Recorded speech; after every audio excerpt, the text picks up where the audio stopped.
tsy malala fa maro ny fankampanay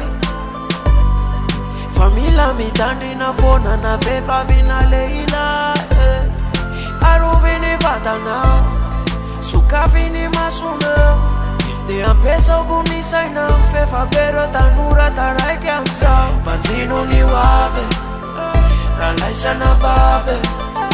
mamarina mafy so anenena anao fa mamailomailo mampiasa anao fimailo mamailomailo mampiasa anao fimailo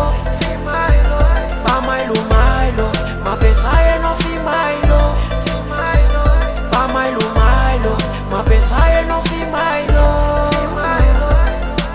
azavarina mifampitarika miratse enamako mambajereo ihany noavinao watsiwatse azavelana lavitra ny fahendreny tanora ny hoaviny lay fireneny aroviny vatanao fazazaraina mila mitsinjony ampitso maraina tsisy mangataka dekena satry ny vatanao atsitsena impiry ny teny ny voy mambahena so anenenanao fa mamailomailo mampiasa anao fimailo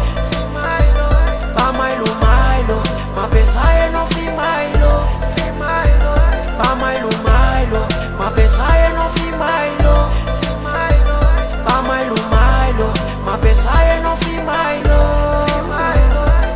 aza maika fa mbola tanora mbola tsy tonga lay andro sy ora aleo amin'ny soroka toy zay mitsabo de voly tsy voatery hoe misy rano ineny na tsy any aloha aza maika fa okalo